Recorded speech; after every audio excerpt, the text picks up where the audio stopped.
we left the United States on June 13 and came back on June 22nd.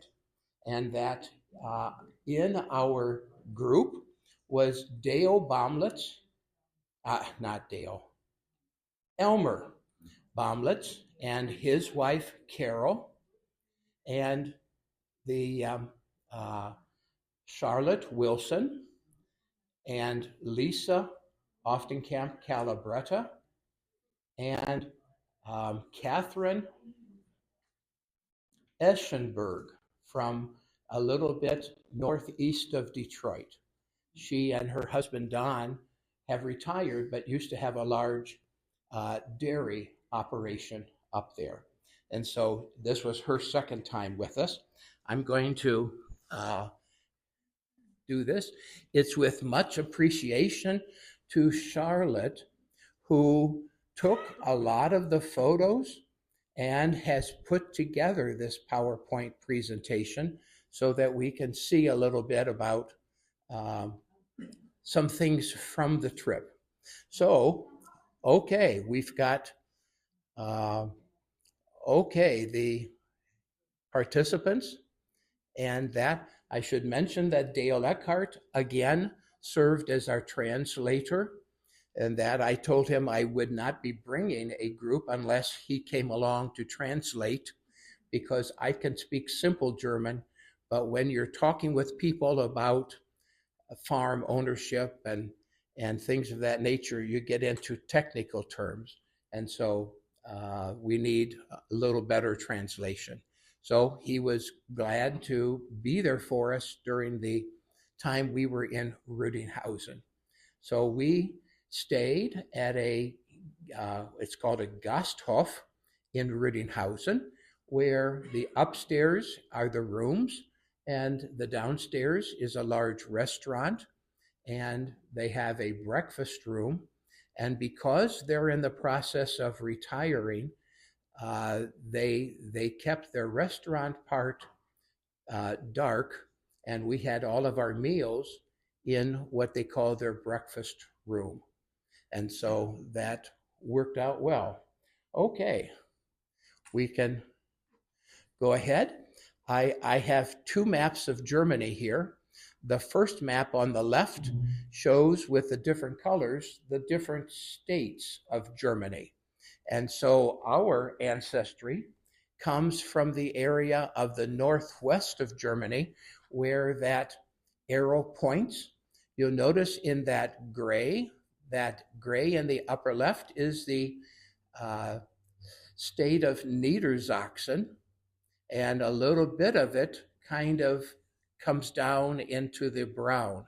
The brown is Westfalen. So we, in that area where the arrow is, we have the church parishes of Buhr, Bad Essen, Schledehausen, Arenshorst, and Fenna. And then if you go just a little bit to the east, you go to Rüdinghausen. And of course, you get a little splattering of some people in the Bomte area and so forth there. So we are dealing with two different states, which meant previously they were two different countries.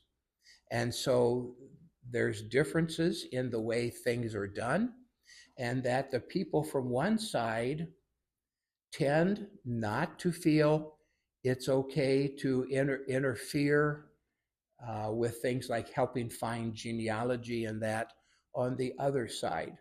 So when we're in the Niedersachsen side, we need to ask somebody in the Niedersachsen side for help. And if we're in the Westfalen side, then we need to ask somebody from the Westfalen side for that help. So that gray on the left map is the same as the green on the right map. It is Niedersachsen. And then the county of Osnabrück is this purple.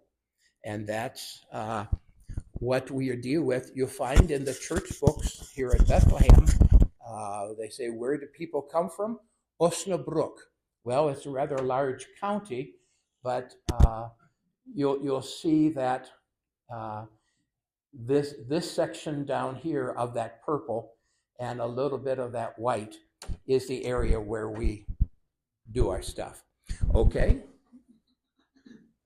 Yes, June 14, we were already in Amsterdam. We arrived in the morning of the 14th, went to the Rijksmuseum in Amsterdam, where you have the Rembrandts and Vermeers and all the great famous paintings there, and then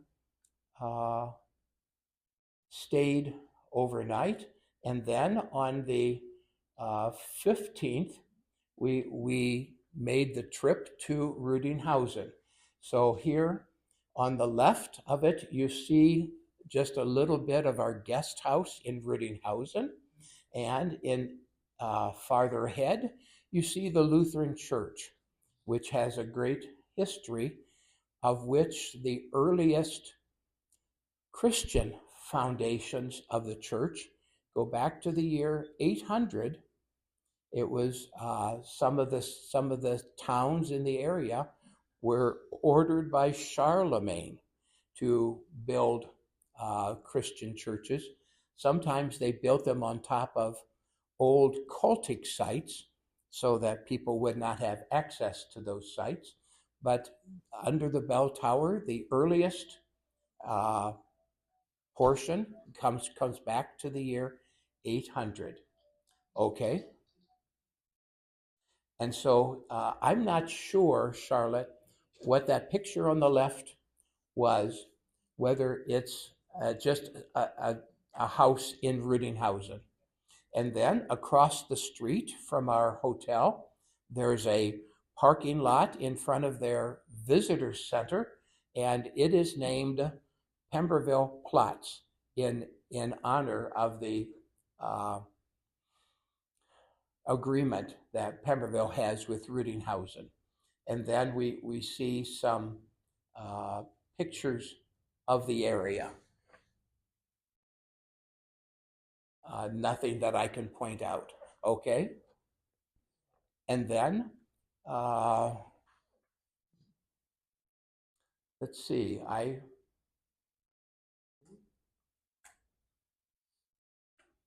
when I looked at them at home, I said, okay, I know what that is.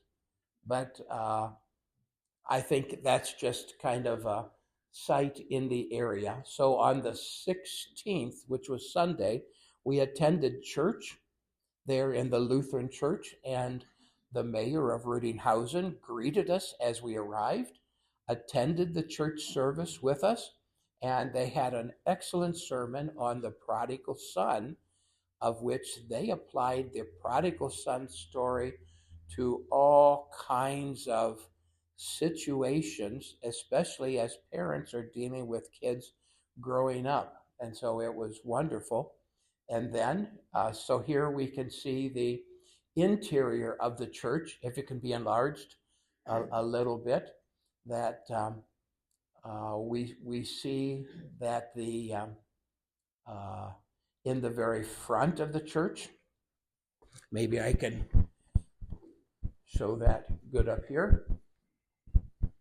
We have a very famous altar, more than 500 years old, that was put in just after the Reformation came through. The pipe organ is over here, and here the people are seated looking towards the front. Here's another view of that famous wood-carved altar, showing the time from the Garden of Gethsemane time until the ascension and Jesus back on the throne. Some catechism students came up and spoke with our group for a little bit, and then we sang Praise to the Lord the Almighty, they in German and we in English, and it was very nice. And behind the church is the church office, and there they had a little bit of a reception for us, coffee and cookies and a little entertainment and so forth. So here's a little closer look at that 504-year-old woodcut altar from the master carvers. So we've got the Garden of Gethsemane, we've got um, the arrest there, we've got the whipping, we've got before Pilate, and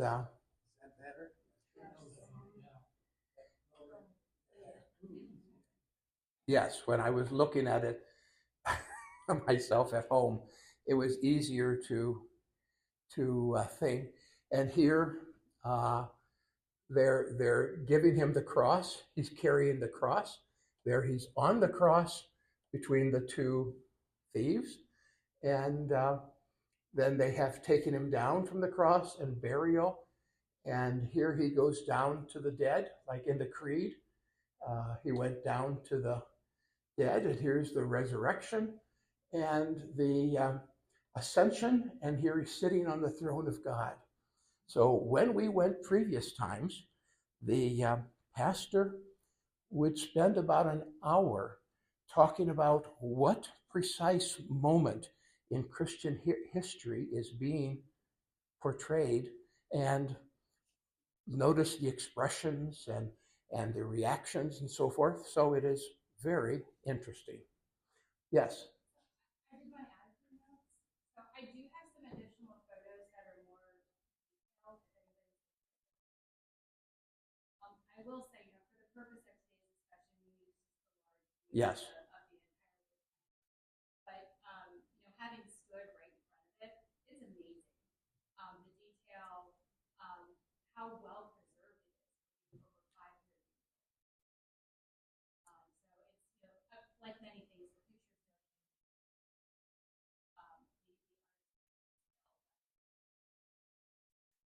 And so this was installed in the church in the year 1520. And Luther nailed the 95 Theses in 1517, October 30th of 1517.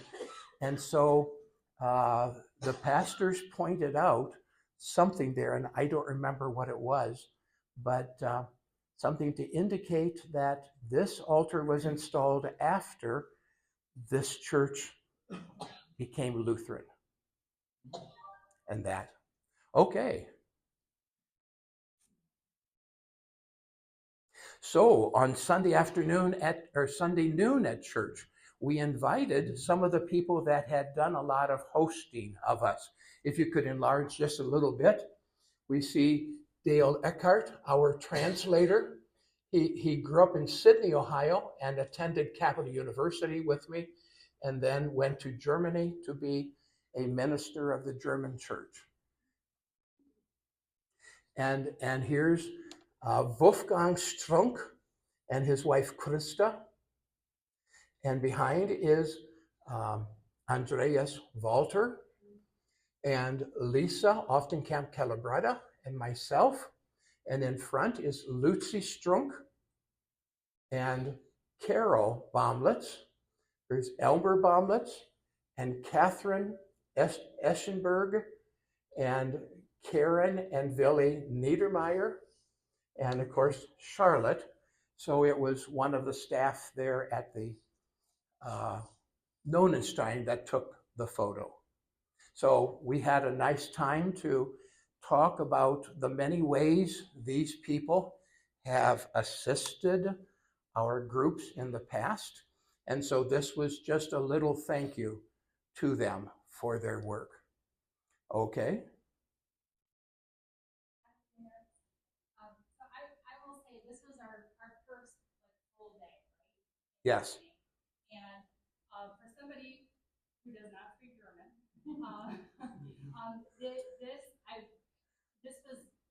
it was a lot. It was a lot. But what really stuck out to me was the amount of interest for the entire trip, the amount of interest the folks that we met with in Germany had in connecting with us who were visiting. They were just as willing to be uncomfortable because they learned English in grade school, but many of them haven't practiced it for a really long time. So they were doing as much to put themselves out there to attempt to speak English as we were attempting to connect with them. So it was really nice to see the amount of effort that folks were willing to make in order to they were always very welcoming and gracious. Yes. Okay. And then we went to Fenna.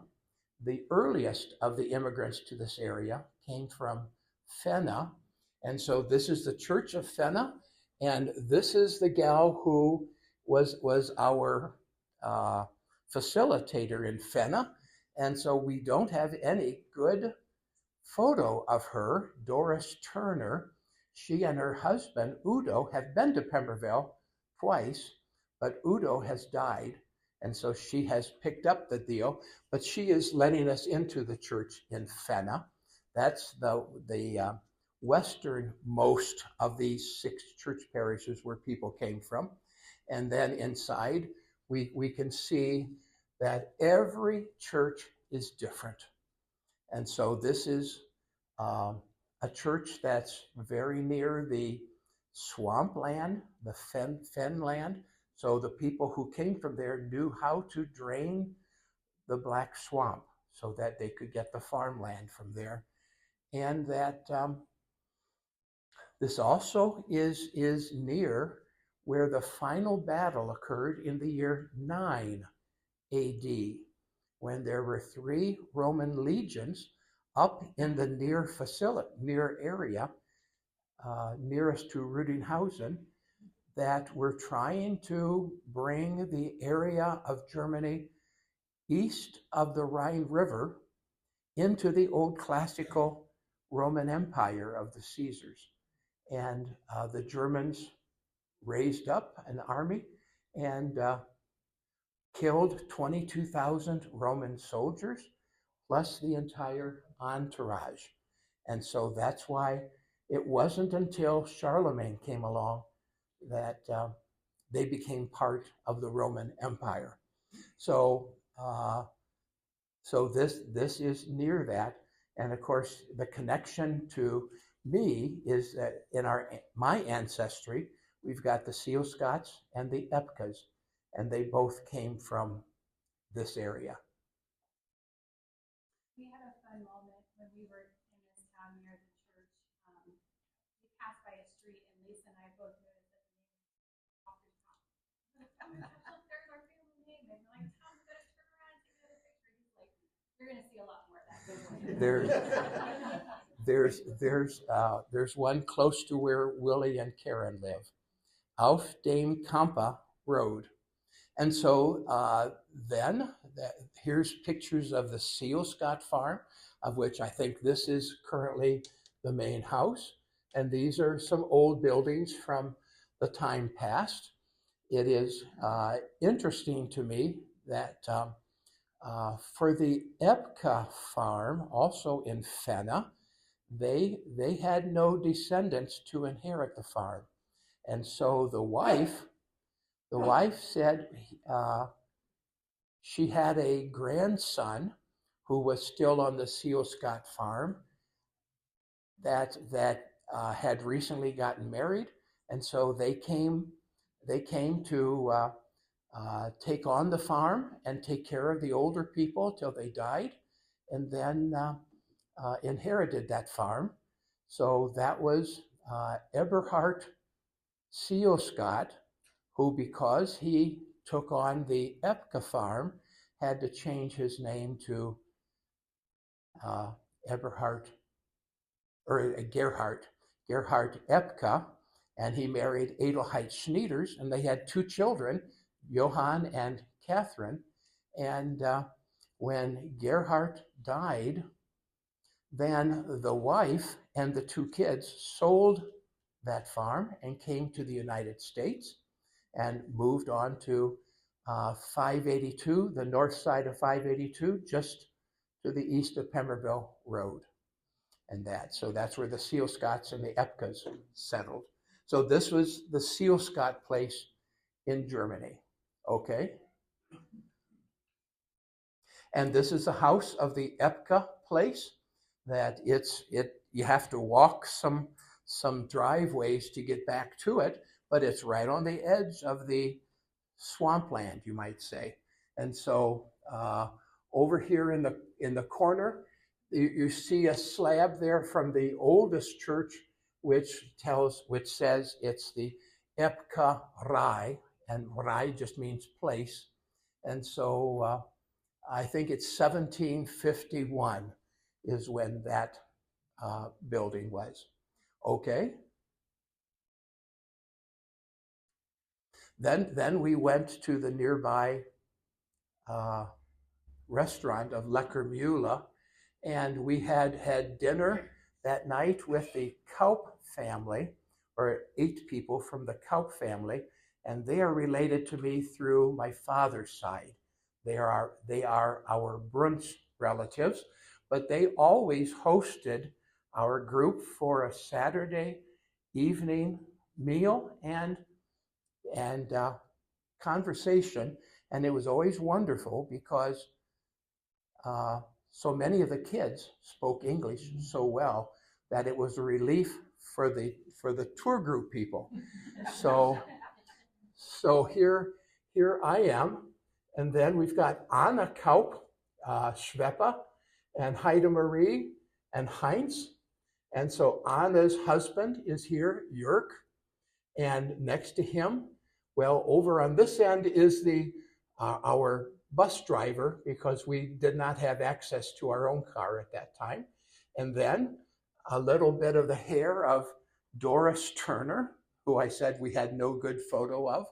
And then for Nabil and Zabina, I can't think of their last name, but Zabina is a daughter of Heide Marie, and their son,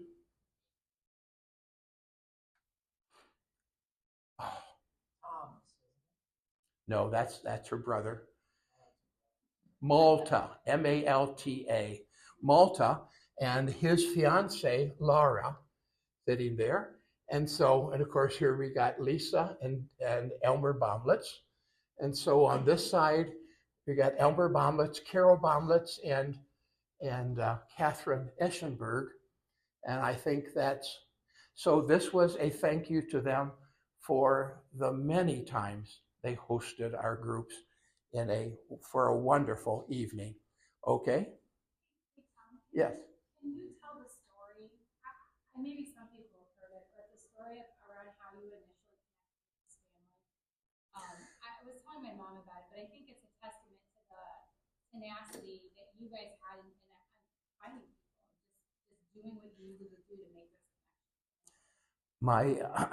My grandmother would write to the people. My grandmother was 11 years old when she came over, and she would write over to the people because she knew them personally, who she was writing to. And then during the war, they sent over, coffee, sugar, material, buttons, and whatnot. And then when that was there, they stopped sending letters. And I asked my grandmother, Lizzie, why? And she says she doesn't know the people over there anymore. That yes, there are people, but she doesn't physically know them. But we kept the letters. And then in 1990, the year after my father died, I took my mother over, and we had finished all the things in Rudinghausen and Bohr and that, and we were getting ready to go back up to Oldenburg, where Dale and Edith Eckhart live, because we had borrowed one of their cars for our time. And I told my mother, I said, we're going very near Neuenkirche by Bramsche, and that's where those letters came from. And I said, let's go into town and see if we can make contact. So we drove into town and found an older couple that were riding bikes, and we stopped there. And in my very poor college German, said that we were tourists from the United States, but wanted to find some relatives by the family name Bruns, and that the mother was Greta and the daughter was Heide Maria. And the man says, I know that family. And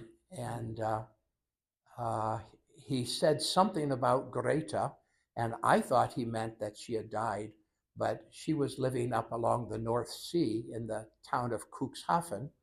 But he says, follow me. And so we followed in the car as he rode his bicycle ahead, took us to the Kaup house, which you see them there sitting next to me. And the man on the bicycle went into the garage, which has a door into the house area. So he went into the garage, opened that door, and I could hear him yell into the house, you have relatives from Germany visiting you here. And then he closed the door and left.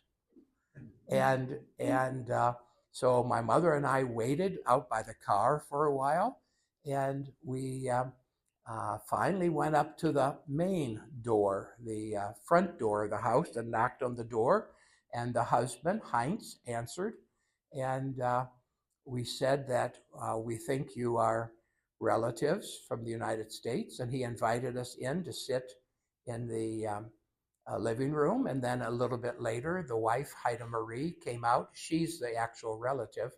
And I think she wanted to get, cleaned up a little bit. And that,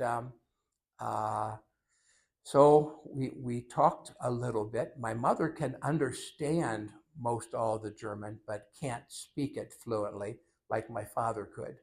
But the three kids came in. The boy went out to work on his bicycle, and the two girls that are here, Anna sitting next to me and Zabina across from me, came in, and they were kind of 17 and 20 years old. So from the schools, they were both nurses. And from the schools, they could speak English quite well. And so we told them that we think that you're relatives. And so we got out the letters that we had from years ago. So they went to the telephone and called their grandmother up at Cuxhaven and read some of the letters to her. And she says, I wrote those letters for my mother, and that we didn't know if anybody was still living in Ohio. And since the letters stopped from our end, they eventually stopped from their end too. So we were there about 1 hour's time. That was in 1990. So in the summer of 1991, Anna and her parents, Heinz and Heide Marie, came over and stayed with us for 3 weeks. And of course, in the summertime, it's not always cool in the house. And because of that, we have the windows open in the house. And they said, in their house in Germany, everything is so very quiet. But here, with the windows open, it sounded like the semi-trucks were in the room with them as they were doing that. But we took them to Washington, D.C. and Niagara Falls, and they spent some time with Marvin Bruntz and Dale Bruntz and the Steins and so forth that are all relatives. And so each time I have taken a group, we've gone over for Saturday evening, and they have fed us a wonderful meal and wonderful conversation with the young people. So, okay. Diversion. Yeah, okay. Then on Tuesday, the 17th,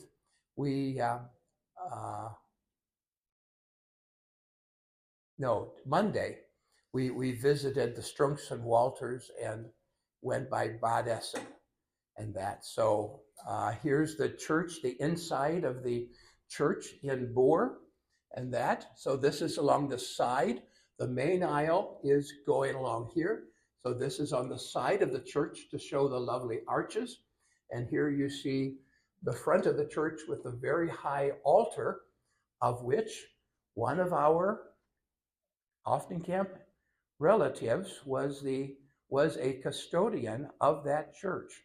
And they wore their wooden shoes and whatnot, and talked the old Plattdeutsch, and she and the other lady thought they were alone, and that so our Carolina Quayerman, who was a sister to Ernst Oftenkamp, Charlie Oftenkamp's father, she went up to the high altar and started to pretend she was preaching in a mocking way, telling these people, how awful they are and so forth. And little did she know the pastor had come in. and he saw her do that. And what was remarkable is that he never made any comment. But the fact that she knew that he heard her was enough for that. And so this is the church that the Oftencamps attended, and the Bachbraders, and the Wachters. Yeah. Oh, yeah. Many different groups. I think on the next one they'll have a list of some of the families that came from Boer. That here's a picture of the high altar and the stained glass windows in the front. This is the front steps that Heine Bachbrader talked about often, because in March of 1924, he was standing on those steps after church on a Sunday morning with Bill Walter and Bill's brother Henry. And Bill and Henry told Heine, says, "We are going to the United States on Saturday. You want to come with us?" And Heine said yes. And so they did. And so in March of 1924, here they come, and they got off the boat at New York City. And then this is a bronze statue of Fritz Camping, who had the huge swine production stockyards and butcher shop there, made lots of sausage. And so he left a lot. So I don't know if I can read these from the Boer area. We've got Oftencamp, and I could read it easier when I had it at home. I don't know if my glasses would help. Can you enlarge it at all?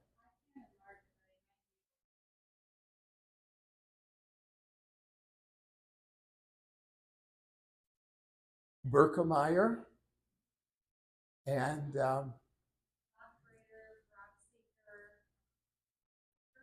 okay, Beaker, like in Beaker Store downtown Pemberville. Busdecker, Folly, that Gessling, and Grivey, and Grieven Kamper, Heyman, Henschen, and Heidebrink, and Hespy, and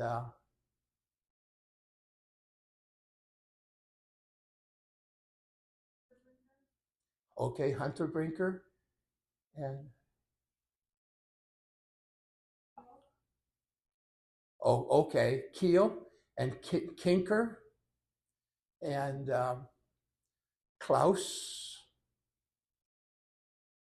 Klaustermeyer, Koring, Krukemeyer, Kuhlmann, Lagenhegger, Lindermann, Lohmeyer, Martin, Meinert, Nienhuser, Diermand, Oberdick, Plecki, Prante, Potiker, Riemann, Sander,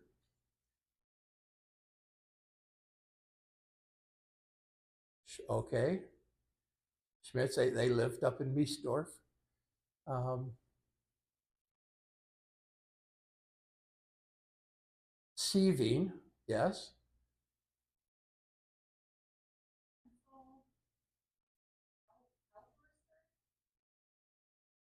Yeah. Titkemeyer, Ullmann, Walter, Welling, Whitty, and Whitker. Okay. It's hard to read from this point. So a few things that I think clicked for me when we got to this church. This was one of my favorites. Just amazing. And beautiful. Um, I never understood. I've never been here. So I never understood. I'm sure for many of you, maybe this is old news, but for me, it was news. I see so many people take pictures. You know, like you see somebody travel to Europe, and it's like all pictures.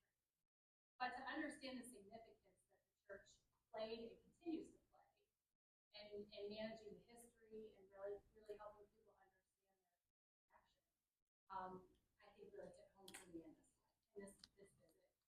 Wolfgang Dreiser is amazing. He's done so much work. The fact that he has this list and he has this amazing database that he's worked on to understand all of this connection is really just impressive. And it's really a labor of love. The fact that he's willing to do that, and there's so many people that are willing to maintain their connection was pretty impactful. And even though I take people with me once in a while, that there are people who just go to that area of Germany on their own. And it's people like Wolfgang Reuser or the Niedermeyers or them that will meet them and help them meet people and see the places of their ancestry. So it really is a wonderful thing for us. Yes. Tom, how old was Heine when He was 21, born in 03. One of the things that Henry really missed about that church was there was a little bit of blue you saw in that one picture. Well, that was the beginning of the ceiling, which had stars on the blue. It was beautiful. Golden stars on a beautiful blue sky. Yeah, Heine mentioned that a number of times. He liked that so much. So here we're at the cemetery in just on the south side of Boer, and so this is the plot where Gunther Walter is buried, who died in 2007. Gunther is a second cousin through the Oftenkamps to my mother, and Richard Oftenkamp and Henry Oftenkamp and so forth. And so they were very active in assisting with our groups. And so we saw his wife and son on the trip. And then this is Dieter Strunk's grave, who died 2018. He helped facilitate our groups enormously during from 1978 on. And so here we see the place where his wife's mother is buried. And then over here will be where Lucy will be buried. She's 92 and that, but still doing well. So you see that people rent or lease their grave spot, and it's either every 20 years or every 30 years you have to renew the lease. And if you don't, then they remove your gravestones and lease it to somebody else. And because they do not do embalming or vaults or anything of that nature, things are disintegrating very quickly. And so they just bury the next person right on top and that. And so, well, land is much more scarce there than it is here. And so that's what they do. Okay.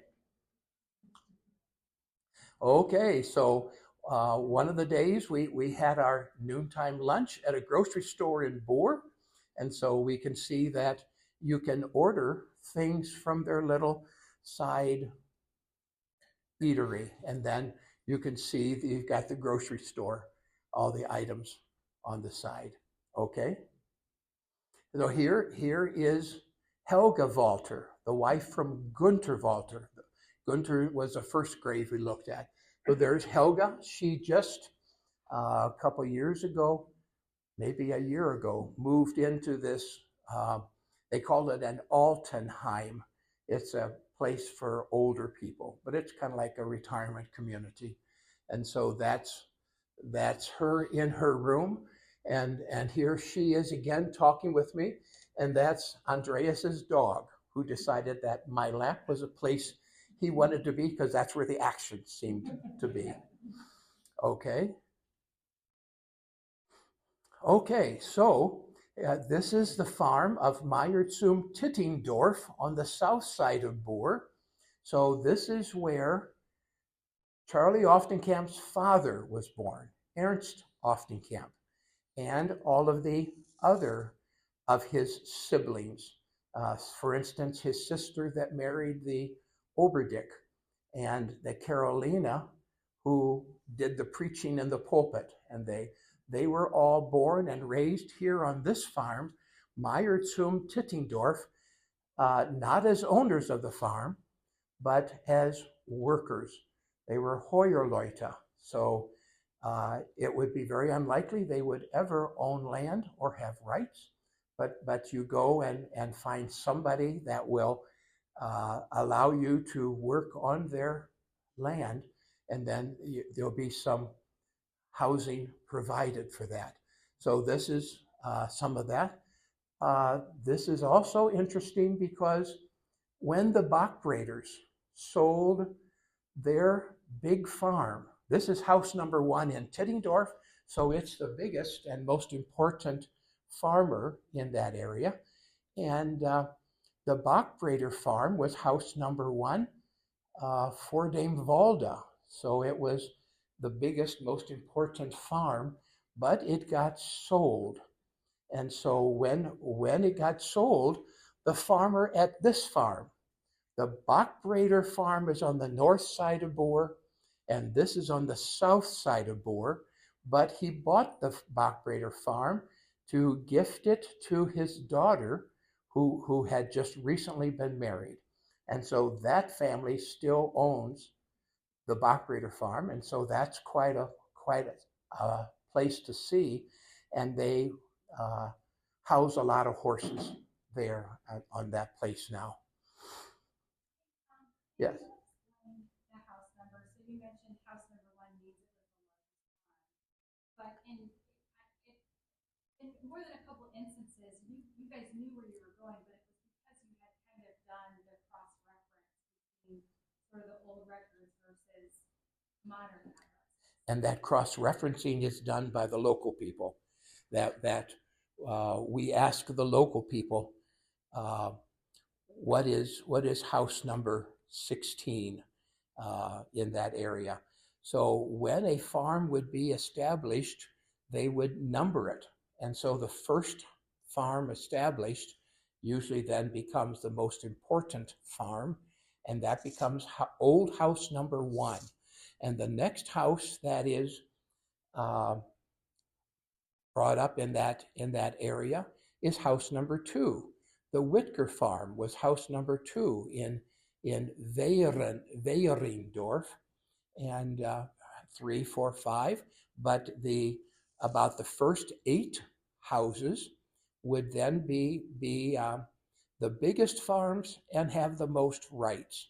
So the term they'd have for that is full erbe, which means they would inherit, as the generations go down, the full rights of a farm.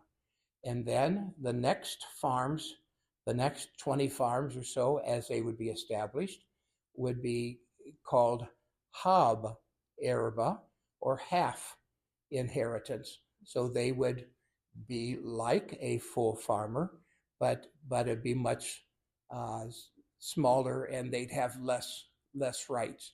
And then you'd have Neubauer, which would be a new farmer that would have ownership of that land, but it would be a much smaller. You'd have a Mark Cotter, which also would have rights and would have land. For instance, my Gurkey farm in Germany that our line comes from was a Mark Cotter. So it was not a big farm. But our Gurkey farm has been in the family since 1562. And that, however, about 5 years ago, it was sold. So the houses that were there were torn down. The original Gurkey house was not, because it got torn down because of a railroad going through. But they are in need of apartments, and so a nice apartment building is in that spot. When you're using the term rights, are you implying that the landowners could do things that the workers could not? Yes, exactly. Like what? Yeah. Move Vote? move off the farm. Well, this was a feudal system, and so there was no voting. But that you had your duke and Graf and knight and on down to Schulte and Meyer and Vorerbe and that, and everybody had. As you go down, you have less and less rights, and you finally get down to where our Oftencamp people were and where my Gurkey people eventually were, and that is owning no land at all, because with land would come some rights, and so they are called Heuerleute, which translates to hired people, and so you'd have to sign an agreement to work for a farmer. There would be, it's a typical agreement that is about the same with most places, that the farmer provides a place to live and protection over you, but in return, there would be so many days in which you are required to provide service for the landowner when he asks for it. So if he stops down and says, tomorrow I need 3 people to work with me threshing for the day, then you better show up. If you don't show up, well, then he may say it's time for you to move on. And where do you move on to? It's not so simple. Also, I don't know if many of you know, after all of us kids were gone from the house, either to college or whatnot, my parents were eating at home, and my mother had fixed some chicken. And so my mother and father sat down to eat, and so they started to pick a piece of chicken, and without thinking, my mother asked my father, could I have a thigh? Now, nowadays, we think that's ridiculous.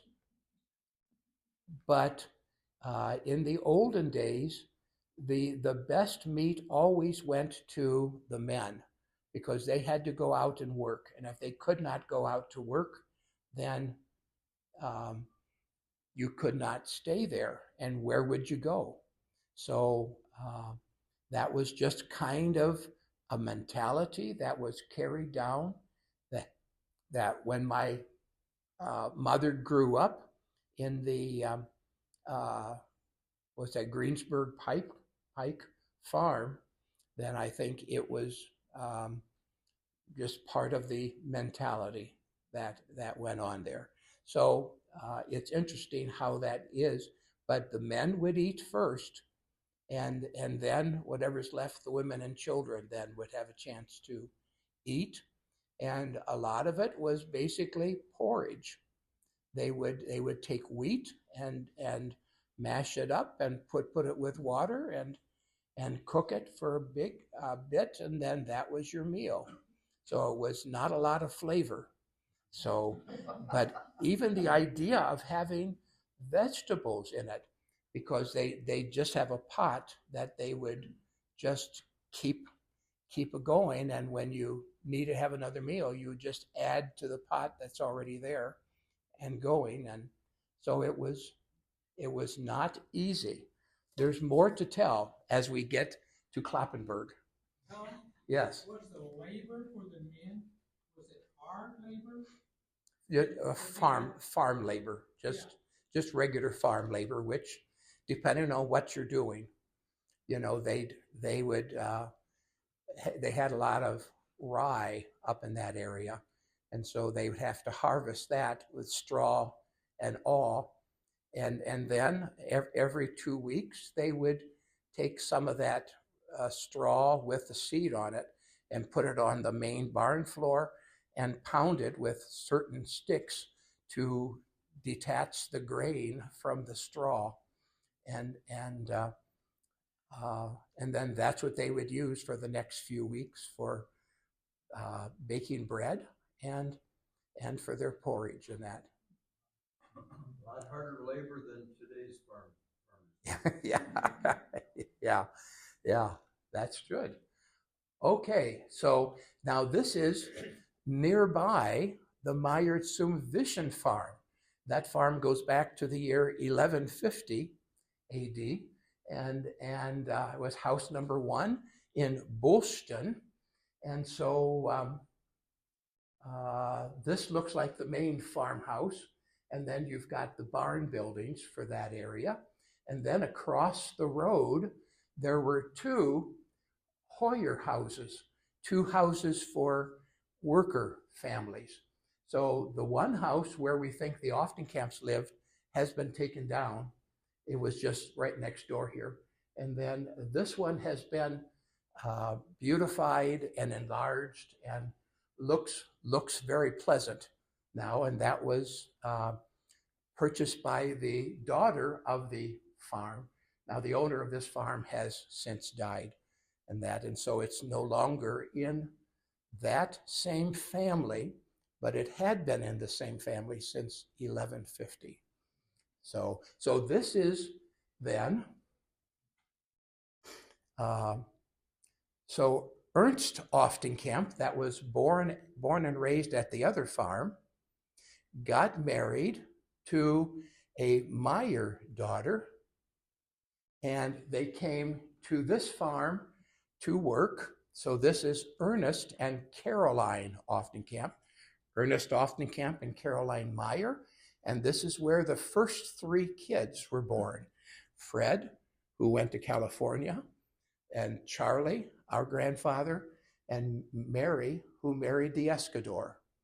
And then they came to the United States in 1886, coming into the port of Baltimore and making their way over. And they, the other 8 children were born here in the Pemberville area. They moved around a good bit when they first came, and then finally settled on Kramer Road. So that's there. So this is where Charlie Oftencamp was born. He came over age 5. Fred was age 7, and Mary was age 1.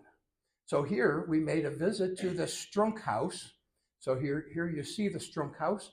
Here is the van that we drove during our time. And so here we've got Elmer and Carol and Lisa and Lucy Strunk. And so here I'm giving her a dish towel to help her do her dishes and that. And here's their son Wolfgang, and this is the plaza area, and behind that is their workshop. So I want to show you those dish towels because Carol Baumlitz and her daughter came up with a gift for us to give the people, because after so many years, what do you give them? And so we came up with one of those towels for which it has a little hook to where you can hook it onto a refrigerator handle or on a belt loop or your apron string or something. So when you're doing dishes and the telephone rings, you can quickly do that. And so everybody got it personalized. So this one says House Atavita. We've not gotten to that place yet. And the other one have here says House Dusterhurft, and that we'll talk about her a little bit later. But that's what we used for our personal gifts as a thank you when they hosted our group for something. When we were visiting, you made a point of asking Lucy to tell us the story of how her family ended up in Germany. And as much as we had been reflecting on our family coming from Germany, they had a similar story of remaining in Germany, but moving with their after World War II. She and her parents and her brother lived in an area of Poland an area of Germany that later, after World War II, became Poland.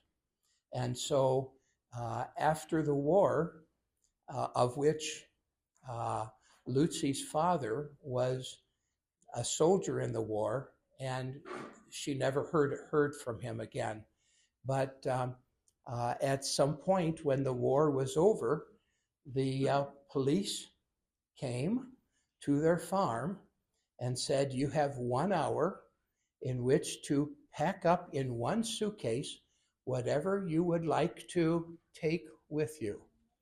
And then they had to walk away with that one suitcase, and they could see the family standing with the police that was going to just walk in and take over that farm, take over all the furniture in the house, the gardens, the fields, the livestock in the barn. All that stuff was taken away from them, and they had to walk and walk and walk. And finally, they ended up there in Boer, and some people took them in, and Lucy ended up marrying Dieter Strunk. And so we got acquainted with Dieter Strunk because their daughter Jutta was a pen pal with Donna Oftenkamp, Herman and Eileen's daughter Donna, and so we had that connection. And Dieter Strunk's aunt was a wife of Wilhelm Henschen, who was the brother of Henry Henschen, Lizzie Henschen's husband. So it's all connected. And so here we are at the Strunk place, and usually on Saturday noon, they would provide a lunch for our group. We said they've done that often enough. Yeah.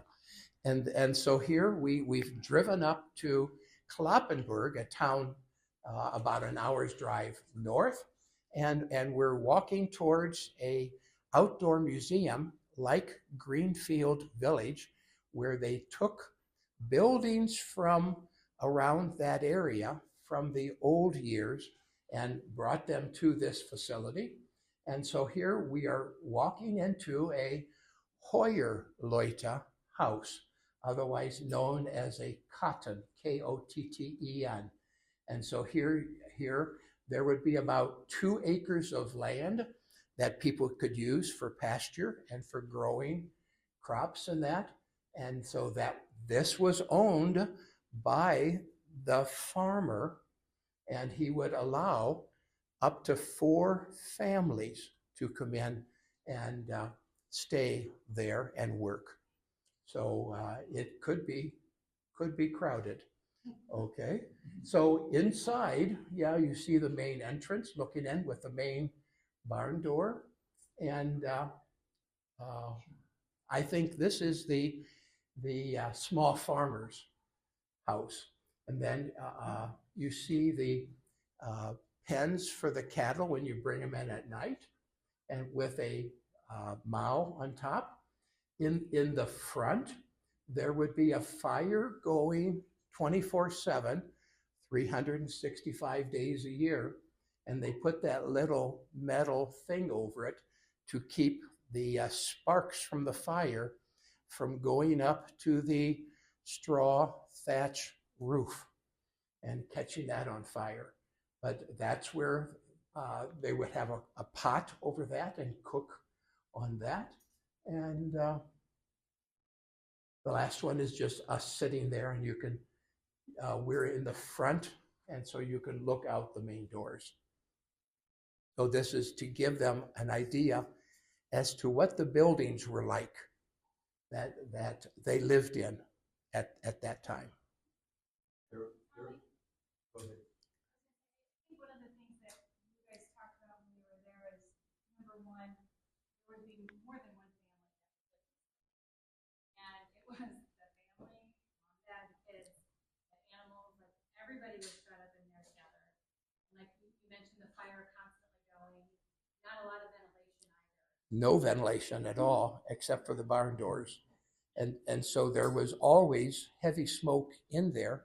Part of that was to keep insects out of the grain and such. And I think it also kept some of the vermin out. However, when they slept up in the mow, and they slept sitting up so that it would help them cough out this black stuff during the night. And that, but that was just Their average age was what? 30s? 30 in their 30s? probably, I think that's what they told us, in their 30s. yeah. So you was lucky to ever see your grandchildren. Yeah, life was hard, and you didn't have much security, no safety net, very little medical help. It's just it was hard. They told us there was no outhouses even.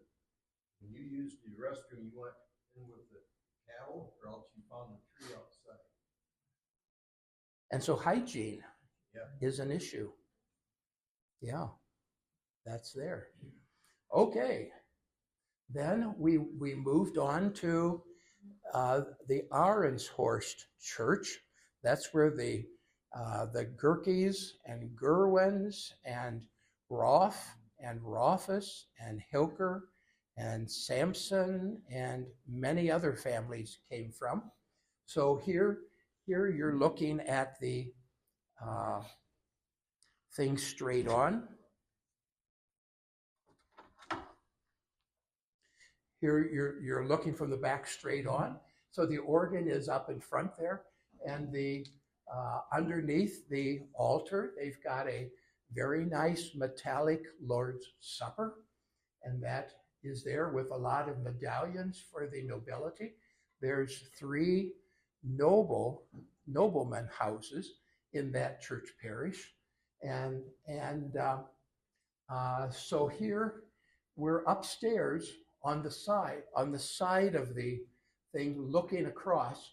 And so here's a place assigned for the owners of the 3 noble houses. And so one of them was the Arenshorst nobleman's house, the Langelaga. And when we were there in the year 2000, we talked with the owner of the Langelaga estate. And the pastor says he attends church every Sunday, and that he sits in his assigned nobleman's seat. And then, so here's the altar on that side, and a stained glass window honoring Martin Luther. And here you can see the steeple on the outside is being, what do you call that, tucking, when you do the stuff between the bricks. And then here's up in the balcony for the Hoyer Leute. They just had old rough planks to sit on, and the people down and the main pew had that. So yeah, it's a this is an important church because from 1618 until 1648, the Pope tried to get the lands that left the Catholic Church back. So he ordered the Holy Roman Emperor to get his armies together and get those lands back from the Lutherans. And they fought for 30 years. And they finally, in 1648, decided to quit fighting and just settle. And so in the city hall of Osnabrück, they came up with the Treaty of Westphalia, which said those lands which were part of the old ancient Roman Empire of the Caesars would remain Catholic. And those areas like France and Spain and Italy and so forth, and those areas that were not would remain Lutheran, except for that, which is now the county of Osnabrück. You saw that in one of the first maps, that little purple area. They could not agree. And so what they came up with it, that they would go through that whole area, church parish by church parish, and just declare, this one is Lutheran, the one next to it is Catholic, the one next to that is Lutheran, and they just went all the way around through the area. So Boer is Lutheran, but Bompta, where this church was declared Catholic. But the owner of the Arenshorst estate said he would not give up his Lutheran chapel priest, because he had a chapel there on the thing. So he, even though the Bishop of Osnabrück said you must, he says nope. I'm paying his salary, so I will keep him there. So the Lutherans in the other surrounding church parishes, in addition to Bompta, that were in Catholic parishes, went to this chapel for their Lutheran rites. And then this chapel eventually became a congregation. Now, because of that history, it had been the tradition that the owner of that big Arenshorst estate pay for the salary of the pastor. And so they did that clear up into the early 2000s. And then the Arenshorst estate got sold.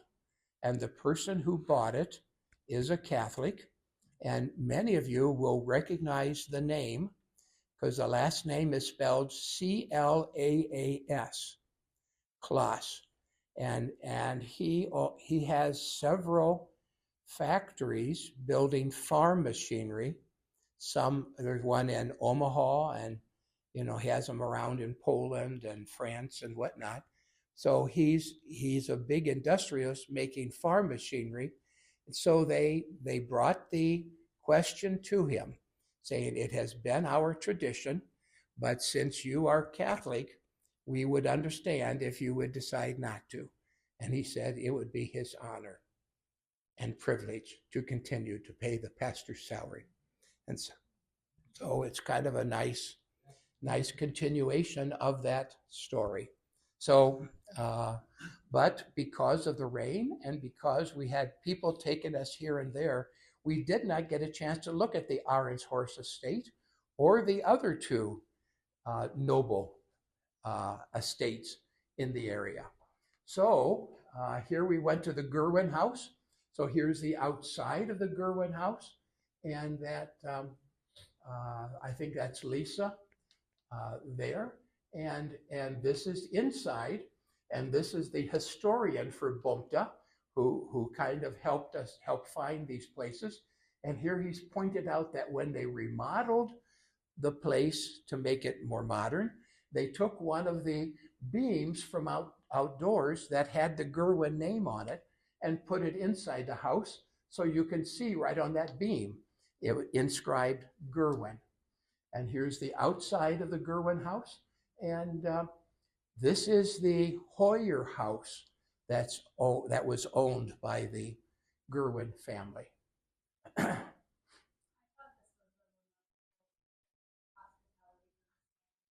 didn't know we were coming. We just rolled up in their front yard. We're standing outside in the rain, the wet shoes, and they invited all of us. And it gave us an opportunity. That happened more than once. The picture that Tom showed of at the house, again, we just rolled up in their front yard, but they were gracious enough to. So on the trip in the year 2000, Bruce and Kathy Knox went with us. And so they have seen these, but they had forgotten much of what they had seen. And the same lady who took Bruce and Kathy around to see these places and to host them was there to greet Lisa. So that was nice. Okay.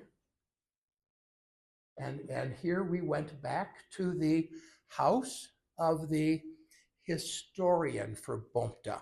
I had never met him before, but so here we see Dale Eckhart, our translator, and this is the wife of a Gerwin relative.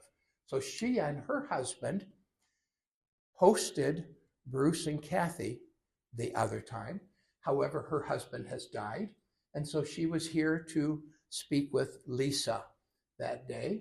And of course, you see that they've got all nice china, and that we've got Charlotte is inspecting to make sure it's up to snuff. And so here we've got Elmer Bomlitz and Carol, and I'm not seeing it well enough to see who that is. But this is Suzanne Spangler, who I work with to find information about Bompta. She's the one in charge of the church books in Bompta and that. And so here is the historian, and he brought over a paper to me to show me what he had researched in regards to the Gurkis. And so he found information from the 1700s that explains the relationship between our Gurkis and the ones who went to Fort Wayne, Indiana, and those who stayed in Germany and that. And so that was wonderful. But the times that we sit and have what they call coffee and kuchen and have meaningful conversations are among the nicest times, because it's a quiet and pleasant time, but you can ask questions about life now, life years ago, what things do they know that would be helpful to understand. And so those are always very nice moments of which you really get to know people. And then here's the symbol for Rudinghausen. This is the mountain that's just to the north side of, they call it a mountain, but it's more like a nice sized hill. Here is the tower up on top, a lookout tower, so that years ago they could see if enemies were coming. And then these are symbol of the beams in the church, because it's an ancient church. Okay, and so here on Wednesday morning, we went to the warehouses in Boer, where the Wilms family, that for many years just had a sawmill company, but the pine trees on the side of the hill behind their sawmills, they found had a distinctive health property. So they call it hygiene holz, or healthy wood. And so they are in the process of finding various ways to use that wood. So here we have a reception that we have here. We notice that At the top here is Katarina Wilms, and she is now the manager and probably owner of the place. And her mother next to it is our relative. She's the Meyer that lives in the house where my great-great-grandfather, Franz Meyer, was born. And so Franz Meyer had the daughter, Caroline Meyer, that married Ernst Doftenkamp. And so she still owns the Meyer house. That's from our ancestry. And her husband is seen in this photo. That he's the one from the sawmill side. And so we're having, excuse me, a little bit to eat as they talk about what's going on. Here they grind up the stuff so they can put it with water and alcohol and that. Here they're storing the wood. Here they are curing the wood, drying it out and so forth. And here they have things packaged up to be shipped away. And then here after the tour, we came and talked a little bit and saw a little bit of the deal. Over here is Patrick Strunk. Remember, we were over at the Strunk house just a little bit ago. And on that Sunday afternoon, Charlotte sat across the table from Wolfgang and Christa Strunk, and this is their son. And today is his wedding day. So he's actually getting married today. Okay? Yes? The Wilms sawmill way back when Heine Bachrader worked a bit. He walked to the Wilms sawmill, and that was one of the places he worked while he was still in Germany. And I remember Carol Baum was telling the story. I'm going to mess it up, but basically there was a connection there where she was attempting to find the remainder of her Wilms family history, and it kind of came to an end. And at a social occasion here, I think it was a birthday party for my father, they figured out that they had a common connection and were able to uncover. Elmer Baumlitz Sr. had a 80th birthday party, and it was attended by Heine and Josephine Bachrader, as well as Elmer Jr. and his wife Carol. And Carol's maiden name is Wilms, from this area, from this family. And she said that she had reached a dead end. And Heine says, well, I can tell you about them, because not only did Heine work for them, but Heine's older brother married a Wilms, married an aunt to this guy. And so he knew the Wilms family very well. Yes. Okay, so here we are at Rüdinghausen for the reception. Here is the new mayor of Rüdinghausen, Siegfried Lux, L-U-X. Here is the principal of the school taking us on tour. Here's Lisa.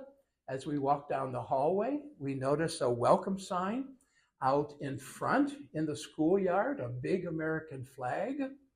And here we are in a woodworking shop where the kids learn basic skills of using tools and doing some woodworking and, planning with drawings and such. And here is a home ec area, and here was a language arts area, and here was the entryway where we kind of met some of the stuff, some of the people.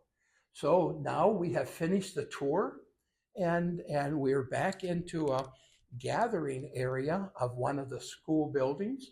And so here Tom Gerke is reading aloud the letter from Pemberville's mayor, Carol Bailey. And here Tom Gerke is giving the mayor a dish towel so that he can help his wife with the dishes. And here the mayor is making a presentation that is showing up on the screen there. And we're at tables, and at the tables we have potato pancakes served with applesauce. And these are little gift bags for each of us, and then little table decoration. And then this is an old vintage bus that they came and picked us up and then took us around. And they brought us to this place because it's a very nice bus stop. It was newly built so that the children from all over the Rudinghausen township, you might say, come, and all three of their schools are right there. So they drop them off at that bus stop, and they can walk either to the high school or the middle school or the elementary. So after the presentation, they asked us for a photo for the newspaper. So here you can see Wilhelm Steinmeier, that's house number 1 of Schwenningdorf, that owned the farm where the Baumlitzes worked. And then Rolf Batzett, the former assistant to the mayor who previously had done all the translations, and Charlotte and Lisa and Karen Niedermeyer and Catherine Eschenberg. I don't know. I think these two ladies worked in the kitchen to prepare the potato pancakes. And then, is that Dale Eckhart? I think it's not showing up as well as I thought. Elmer Baumlitz with his wife Carol, myself, and the mayor, Willie Niedermeyer, and I think one of the principals of the buildings that gave us a tour. And this is Barbara Dusterhurst, of which you saw the hand towel that I'm going to be sending to her. She's the current assistant to the mayor, and I don't know that lady. Before I move on, I will just say that the school tour, the reception afterwards, the bus ride, like that whole afternoon was really special. They really went out of their way to welcome us, and it really felt like an honor to be able to represent, the ancestors that came from that area to the September building. It was they absolutely signified their commitment to help ensure that Their hospitality is always wonderful. Yes. Okay, and now we are on Thursday morning, going west of or east of Rudinghausen, because Catherine Eschenberg had areas that she wanted to either see again or whatnot. And so I was excited about coming across Stift Quernheim. That is the church where the Escadors attended. So here we see a thing outside announcing that it's Stift Quernheim, a preacher's church, evangelical Lutheran. Stift means foundation, and Quernheim is the name of the town. It's an administrative thing. Remember that the church and state are not separate in Germany. That up until fairly recently, they were all combined. So here we have our tour group, and then this is Ulrich Klaus, who took us around to the places to show us the places that we wanted to see and to tell the history of that. So here they have a stone out front that says the earliest record they have of this church is 1147, and then it was a monastery as well as a preacher's church and that. And then I think it was 1545 it became Lutheran, and in And in 1810, the monastery part was disbanded. So no longer any monks or nuns. At one point, it became a nun's monastery. Bob, you said that the church and the state were to join, Mm-hmm. so does the state finance the church? Well, you're asking in terms of how it is now. And so the church and state are separate now. Okay. The government does collect a membership fee, which is 9% of what you would be paying to the federal government in taxes. So they add that on as a surtax and keep it and then pass it on to the administration center of that state. So they do not have a Lutheran Church of Germany. They have a Lutheran Church of Niedersachsen, Lutheran Church of Saxony, Lutheran Church of Oldenburg, Lutheran Church of Westfalen. So they would send it there, and then the church would pass it out. But before World War II, the ministers worked as agents of civil government. Yeah. And so, like when we look at the church records that are put in there by the pastor or whoever, he did that because the state told him that's what he had to do. And in the old days, the pastors, in their own scribbling handwriting, just wrote paragraphs about what was happening, a birth or a wedding or a death or something. But then Napoleon and his armies came through in 1805 and declared an end to the feudal system. Meant that people were not legally required to stay with the farm that they were working for, that they had a right to leave and go elsewhere, among other kinds of changes. And then in 1830, the laws said they could even leave the church, the German area.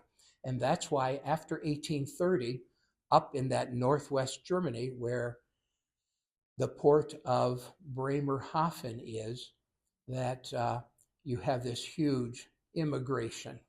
Our Epka people came over in 1832, so they did not stay around there that long, but they had property that they could sell. If you were a hired worker, then having the amount of money to pay for the ticket and because the United States government required that you had somebody here in the United States that's going to receive you and care for you, make sure you get a job, have a place to stay, and things of that nature. And so mostly when that happened, people over here would pay for the ticket, and then you would work up to 7 years to pay back that deal. Okay, little off track, but that's there's just an awful lot of there. So here's another photo of that church, Stift Quernheim, and another view of that church. Okay, so then on that Thursday afternoon, we go to the Meyer house for coffee and cakes. So here is the inheritor of the house, Margaret Meyer, and she married Heiner Wilms. So now they go by the Wilms name. And that, so here we can see, there we've got Carol and Elmer and Lisa and Charlotte, and I think that's Catherine back there, and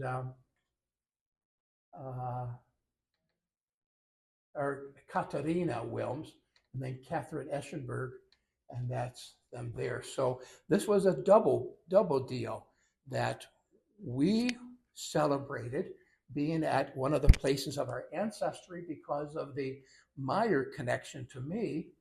And then Carol Baumlitz, a Wilms, was happy to be at the home of Heiner Wilms. So here's a nice photo of Catherine Eschenberg. I thought she might be here today with her husband Don, but I don't see it. Okay. And then we went back to Amsterdam, went to the Van Gogh Museum, and then in the evening we took a little canal boat ride on the canals of Amsterdam. And since it was a big European football competition, what we call soccer, and Germany was playing that night, there was nobody else on the boats but just us few. So that was nice. Okay, that's it.